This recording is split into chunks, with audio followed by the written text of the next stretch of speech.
प्रधानमंत्री सूच्यौषधीकरणाभियानस्य प्रगतिं समीक्षितुम् आकारितवान् एकम् उच्चस्तरीयम् उपवेशनम्। मोदिना अस्मिन् सप्ताहे सूच्यौषधीकरणस्य प्रगतिम् आलक्ष्य सन्तोषः प्रकाशितः। देशे गतेषु 6 दिनेषु प्रायः 3,77 लक्षं च जनाः सूच्यौषधं प्राप्तवन्तः।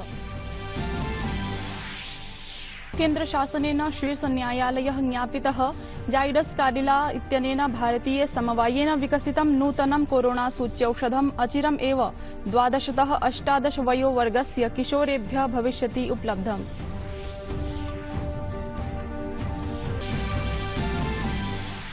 उत्तर प्रदेशस्य कानपुर जनपदे राष्ट्रपतेः रामनाथ कोविन्दस्य तदीये पैतृकग्रामे भविष्यति नागरिकाभिनन्दनम्। राष्ट्रपतिः स्वस्य गृहराज्यस्य ऐतिहासिकं यात्रावसरे अनेकेषु समारोहेषु करिष्यति सहभागम्। प्रधानमन्त्री नरेन्द्र मोदी आकाशवाणी दूरदर्शनयोः मासिकस्य मन की बात कार्यक्रमस्य 78तमे संस्करणे मनोगतं प्रकाशयिष्यति। आकाशवाण्याः दूरदर्शनस्य च सर्वाभिः वाहिनीभिः अद्य प्रातः 11 वादने भविष्यति कार्यक्रमस्य प्रसारणम्। अपि च अन्ताराष्ट्रियवार्तासु ब्रिटेनदेशस्य स्वास्थ्यमन्त्री मैट हैनकॉक कोविड नियमानां तथोक्तम् उल्लंघनम् अभिलक्ष्य पदत्यागं कृतवान्। साजिद जाविदः नूतनः स्वास्थ्यमन्त्री।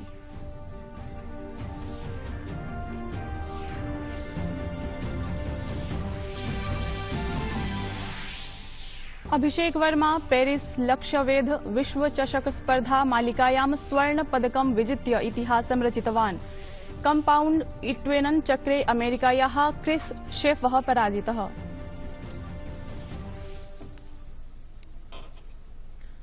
अभिवादये, अहमस्मि हेमलता। अत्र भवतां भवतीनां च स्वागतं डीडी न्यूज वार्ता प्रसारणेऽस्मिन्। अथ वार्ताः विस्तृतीकृताः। प्रधानमन्त्री नरेन्द्र मोदी सूच्यौषधीकरणस्य प्रगति समीक्षायै उच्चस्तरीय समुपवेशनं कृतवान्।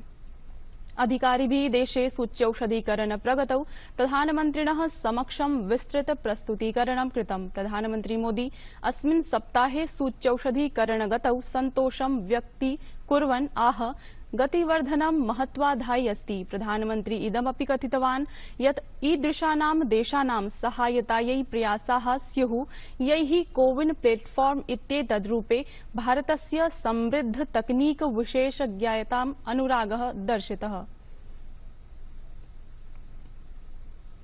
केन्द्रशासनेन शीर्षन्यायालयः ज्ञापितः जाइडस काडिला इत्यनेन भारतीय समवायेन विकसितं नूतनं कोरोना सूच्यौषधम् अचिरमेव 12तः 18 वयोवर्गस्य किशोरेभ्यः भविष्यति उपलब्धम्।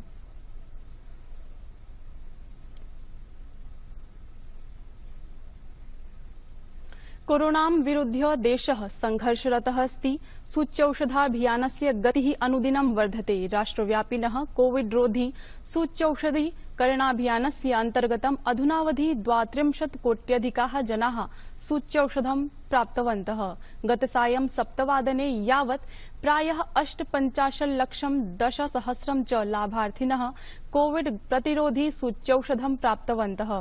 केन्द्रीय स्वास्थ्य मंत्रालयस्य अनुसारि शनिवासरे 18तः 44 वयोवर्गस्य प्रायः 36 लक्षं 68 सहस्रं च जनाः कोविड रोधी सूच्यौषधस्य प्रथमां मात्रां प्राप्तवन्तः। अपरतः 1 लक्षं 14 सहस्रं च जनाः सूच्यौषधस्य द्वितीयां मात्रां प्राप्तवन्तः। प्रधानमन्त्री सूच्यौषधीकरणस्य प्रगतिं समीक्षितुम् एकम् उच्चस्तरीयम् उपवेशनम् आकारितवान्। श्रीमता मोदिना अस्मिन् सप्ताहे सूच्यौषधीकरणस्य प्रगतिम् अभिलक्ष्य सन्तोषः प्रकाशितः। सबलम् उक्तं च यत् गतौ भूयोऽपि वृद्धिः आवश्यकः अस्ति। तेन उक्तं यत् एतत् सुनिश्चितव्यं यत् परीक्षणस्य गतिः न कथमपि मन्दा भवेत्, यतो हि परीक्षणं कस्यापि क्षेत्रस्य एधमान संक्रमणस्थितेः ज्ञानाय तद्रोधनाय च कश्चित् महत्वपूर्णः प्रकल्पः अस्ति।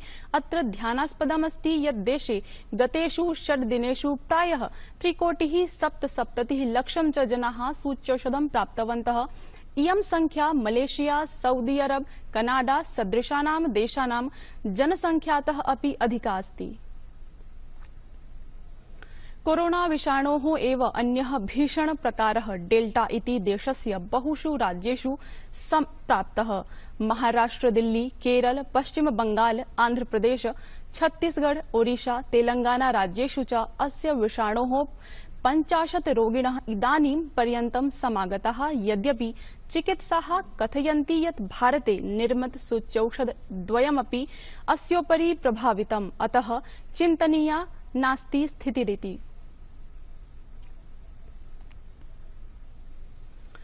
स्वास्थ्य विभाग संबद्ध विशेषज्ञैः डीडी वाहिन्याः आरोग्य भारते इति विशेष कार्यक्रमे कथितं यत् डेल्टा प्लस इत्यस्य संभावना भारते नास्ति, यतोहि सूच्यौषधं प्रभावी रूपेण कार्यं करोति। तो डेल्टा प्लस वेरिएंट अभी जो सर्कुलेशन है, it is not the dominant circulating strain, तो ये कहना ठीक नहीं रहेगा कि डेल्टा प्लस के कारण वेव आएगी। अगर वेव आएगी तो हमारे विभाग के कारण आएगी। अगर हम कोविड अप्रोप्रिएट बिहेवियर नहीं अपनाएंगे तो हम वायरस को फैलने देंगे, चाहे वो डेल्टा प्लस हो या डेल्टा हो या कोई और भी वेरिएंट हो, और उसके कारण जरूर आएगी और जल्दी आएगी। अगर हम ये सब कुछ करेंगे तो हम फिर तीसरी वेव को रोक सकते हैं, उसको डिले कर सकते हैं, या उसका इतना ज्यादा इफेक्ट नहीं होगा।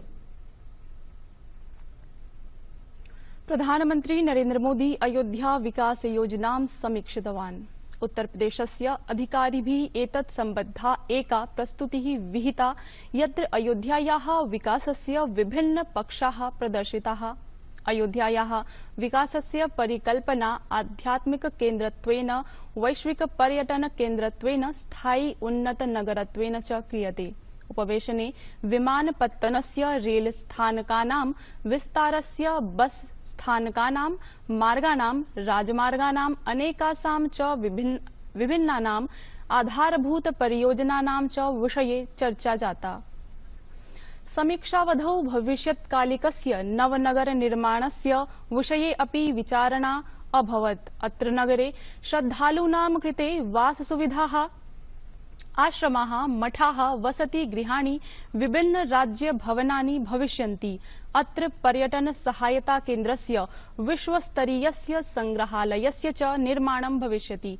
प्रधानमन्त्री अवदत् यत् अयोध्या तादृशी नगरी अस्ति या प्रत्येकस्य भारतीयस्य सांस्कृतिक चेतनायाम् अंकिता अस्ति। प्रधानमन्त्री नरेंद्र मोदी मासिक रेडियो कार्यक्रमस्य 78तम श्रृंखलायाम् अद्य प्रातः 11 वादने आकाशवाणी मन की बात इति कार्यक्रमे स्वविचारान् स्थापयिष्यति। आकाशवाणी दूरदर्शनयोः सरल प्रसारणं भविष्यति। आकाशवाणी समाचारस्य पटले www.news.onai.com अथ च न्यूज ऑन एयर इत्यत्रापि उपलब्धं भविष्यति। क्षेत्रीय भाषासु अयं कार्यक्रमः रात्रौ श्रोतुं शक्यते। रक्षामन्त्री राजनाथ सिंह अद्यतः दिनत्रयस्य लद्दाख यात्रायै गच्छति। रक्षामन्त्री कार्यालयेन ज्ञापितं यत् असौ लद्दाखे सीमा मार्ग संगठनद्वारा निर्मित मूलभूत प्रारूप परियोजनानाम् उद्घाटनं करिष्यति। अथ च सैनिकैः अपि वार्ताः विधास्यति। पूर्वी लद्दाखे सैन्यसज्जा सुरक्षा स्थितिमपि निरीक्षिष्यति।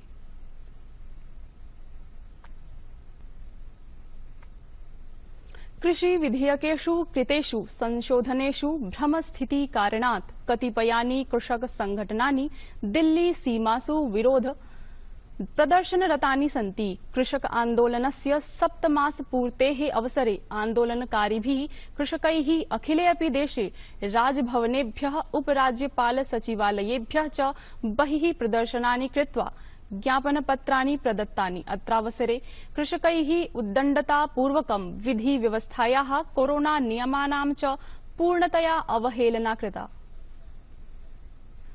कृषकाणाम् आर्थिक स्थितिः उत्तमा भवेत् इत्येतद् उद्दिश्य गतवर्षे केन्द्रशासनेन कृषि विधेयकेषु परिष्काराः कृताः। परञ्च तदनन्तरं कतिपयानि कृषक संघटनानि भ्रमस्थितिम् उत्पाद्य प्रशासनं विरुध्य आन्दोलनरतानि सन्ति। सभी किसान यूनियन के लोगों को कहना चाहता हूं कि उनको अपना आंदोलन समाप्त करना चाहिए। भारत सरकार ने 11 दौर की बातचीत उनके साथ की है। इन कानूनों के समर्थन में देश का बहुत बड़ा हिस्सा खड़ा हुआ है, लेकिन फिर भी किसान यूनियन को कानून के किसी भी प्रावधान पर कोई आपत्ति है तो भारत सरकार उन्हें सुनने के लिए भी तैयार है, चर्चा करने के लिए तैयार है और निराकरण करने के लिए तैयार है। विदेश मंत्री डॉक्टर सुब्रमण्यम जयशंकरः ग्रीस देशस्य प्रधानमन्त्रिणा किरियाकोस मित्सोताकिसेन विदेशमन्त्रिणा निकोस डेनडियेन च साकं सम्भाषितवान्। उभाभ्यां पक्षाभ्यां पारस्परिक सम्बन्धानां सुदृढीकरणाय विस्तरं चर्चितम्। मन्त्रिभिः अनेकेषु क्षेत्रेषु वर्तमान सहयोगम् अभिलक्ष्य सन्तोषः प्रकटितः। एषु क्षेत्रेषु व्यापारः, निवेशः, विज्ञानं, प्राविधिकी, संस्कृतिः, शिक्षा, जनसम्पर्क क्षेत्राणि च समाविशन्ति। भारत ग्रीस देशौ एतत् क्षेत्रेषु भूयोऽपि सहयोगं वर्धयितुं सुगपत् कार्याणि अनुष्ठातुं च सहमतौ जातौ स्तः। अमेरिका देशस्य राष्ट्रपतिः जो बाइडेनः शुक्रवासरे अफगानिस्तानस्य राष्ट्रपतिम् अशरफ गनीम तस्य पूर्व राजनीतिक प्रतिद्वन्दिनम् अब्दुल्लां च मेलितवान्। 20 वर्षाणां युद्धानन्तरम् अमेरिकीय सैन्यबलानां प्रत्यावर्तनमार्गः सम्प्रति उद्घटितः अस्ति। एतत् अभिलक्ष्य अमेरिका प्रत्यक्षरूपेण अफगानिस्तानस्य शासनं सम्प्रति समर्थयति। विद्रोही संघटनेन तालिबानेन सह संवादः प्रवर्तनाय यथाशक्ति प्रयत्नं च करोति। ध्यानास्पदं तथ्यमिदं यत् बाइडनः गनी अब्दुल्ला च इदं प्रथमतया भाषितवन्तः। ब्रिटेन देशस्य स्वास्थ्यमन्त्री मैट हैनकॉकः कोविड नियमानां तथोक्तम् उल्लङ्घनम् अभिलक्ष्य पदत्यागं कृतवान्।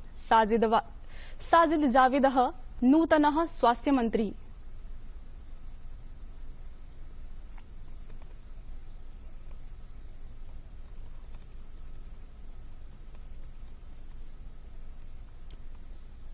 वार्ता संस्करणमेतत् सम्पद्यते। अधुना अभिनववार्ताभिः पुनः उपस्थास्यामः। भूयात् तावत् मङ्गलम्।